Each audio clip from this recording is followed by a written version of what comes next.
Okay, I'll be honest here. The things they carried was really surprising in many ways because I had no expectations or any information going in. Like, as in, I didn't know that this was a series of short stories in one big book. I didn't know that was written really unconventionally by Tim O'Brien. I didn't even know it used a very special writing style called verisimilitude. Also, verisimilitude is basically when the lines of fiction and nonfiction are very blurred and when the story truth kind of blends seamlessly what is actually happening truth.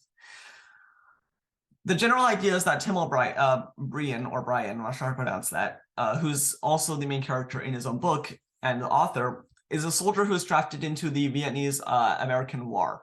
Since I'm not going to do a general review of the entire story because it's a bunch of very short collected ones, I'll just talk about a few of my favorites. Okay, now on to the short story review. My personal favorite was the first one that I read, actually, which was On the Rainy River. It's about Tim O'Brien recounting his own life before the war.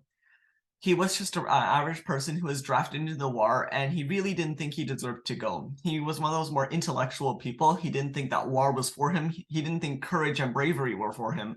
So even though he's embarrassed with himself, he decides to try and run to Canada. On the way, he meets an old man who eventually makes him realize that the war was probably inevitable and makes him face the choice that he has to make. Either escape to Canada, but become a disgrace and disappointment to his town and his family, or just suck it up and go to the war. He eventually does choose to go to the war, which is why the rest of the stories even happen. But I really like this. The reason is because, although I didn't describe it in detail, the emotional experience of reading Tim trying to make the decision of either going to the war or not is really amazing. Now, again, I must mention that he uses verisimilitude, aka Tim might not be telling the full happening truth, but is turning into a fictional truth, into a story truth. The old man may not have been real. The encounter that he had, the experiences that he had may not all have been totally true, but the impact is shown very, very effectively. The next story is called The Man I Killed, and it's basically Tim is guilty over a young man's death. The story truth, the one that Tim tells to the audience, or the reader, is that he threw a grenade at someone that could have possibly been a threat on a late night mission. And it kills him, obviously.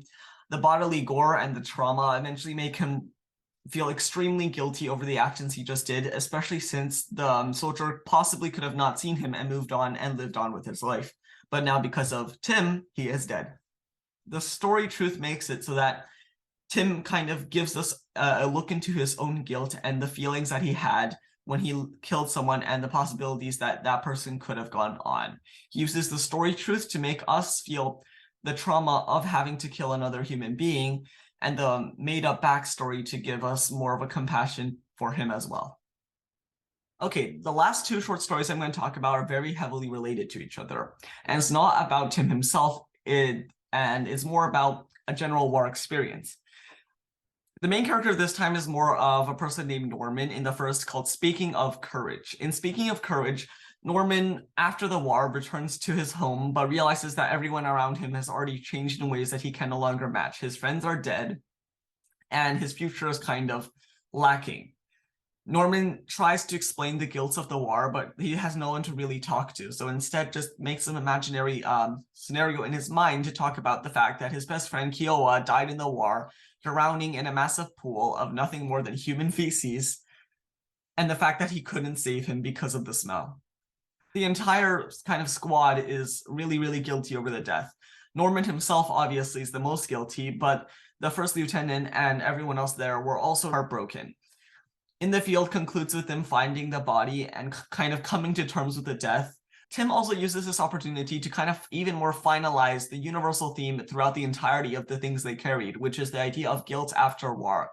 The idea that sometimes these things are just terrifying, inevitable, and the fact that you have to move on afterwards. Though that's basically it, honestly. For the things they carried, it's just generally pretty cool. The written quality of it, the writing style is a little old, but it's not too old. It's a little odd with the verisimilitude, but it has excellent storytelling and narrative, so the plot makes sense anyways. So yeah, in conclusion, the things it carried had fun stories, fictional or not, and was just an overall great message for the war.